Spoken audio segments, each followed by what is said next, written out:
Welcome to Kalimahora with me, George Galloway, on Al Mayadeen Television. Coming to you from London, but talking about France and France's global reach. Little Macron is back. He will not be a particularly significant figure in French history, in my view, but I may be being cruel. I don't like him. Let me confess that right at the beginning. But he does have a knack of coming up on top. He managed to, in the first term, elbow the centre-right out of the limelight in French politics and become the standard bearer for what you might call a kind of Tony Blair centrism. And he's just been re-elected. It wasn't an overwhelming vote of confidence. 57% of the electorate who did turn out, more of those who didn't later, chose him over, well, Marine Le Pen, a candidate bitterly controversial, regarded by many in France, despite her efforts to cover her tracks, or the tracks, perhaps more particularly of her father, of being far right, even neo-fascist. After all, her father was a collaborator in the Vichy regime that collaborated in running France during the Second World War in alliance with Adolf Hitler. And he still only got 57% in an election against someone with that controversial a past. It could so easily have been different.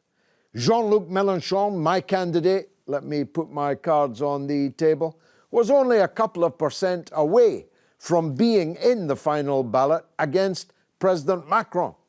If the odds and sods of the Trotskyite and Maoist and other ultra-left groups had not stood but backed Mélenchon, then Mélenchon would be in the Élysée Palace today. Of that, I am perfectly sure. On the other hand, Marine Le Pen's efforts to cover her tracks were partially successful. She managed to attract people who would regard themselves as more respectable conservatives to her side, her banner, in a way that she had not been able to do so before. But in the end, the choice between Macron and the far right, as it was universally more or less in the media portrayed, saw Macron home. But here's the rub. There's a third round of voting. In the French parliamentary elections next month in June, it's quite likely that either Le Pen's group or Mélenchon's group, I think probably the latter, is going to emerge as the new government of France. Mélenchon might be the next prime minister. That will lead to a period of very uneasy cohabitation between the government of France and the President of France. What are the big issues that will divide them?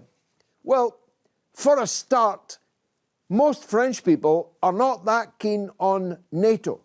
In fact, it used to be the default position of the French right, the Gaullists, that they did not want to be led into wars by the United States of America. The French right in the 1960s and early 70s actually withdrew from the political leadership of NATO. They remained in the military alliance, but they would not accept political direction from what they saw, quite rightly, as its Anglo-Saxon leadership. So that's number one. Number two is Frexit, or the European Union. Macron is Mr. European Union. A very substantial proportion of the French people is not much in love with Brussels, with the Brussels bureaucracy, and with the, frankly, globalist pretensions of the European Union's leadership. Both Mélenchon and Le Pen are very much less in love with the European Union than Macron is himself. Then there are issues like the raising of the retirement age. Macron is responsible for that. The package of neoliberal proposals, laws, changes that he has made during his first term have proved deeply unpopular with huge swathes of the French population.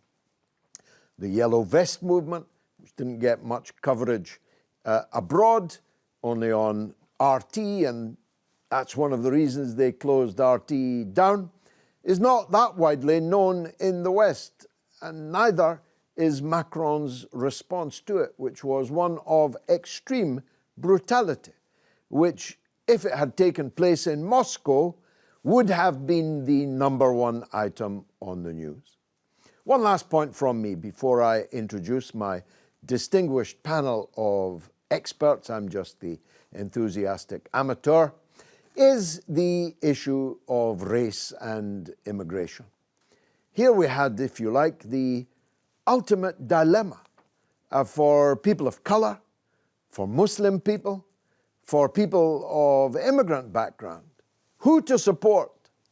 Macron, who goes around the world killing people that look like me, or Marine Le Pen, who doesn't like the way we dress and would be meaner, perhaps more honest about her attitude to the millions, 7, 8, 9 million Muslims in France alone, and many millions more non-Muslim people of color in the country.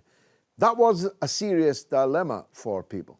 I don't know how they resolved it. I haven't been able to focus as closely on the French election as I would have liked. Well, there's a war on, if you know what I mean.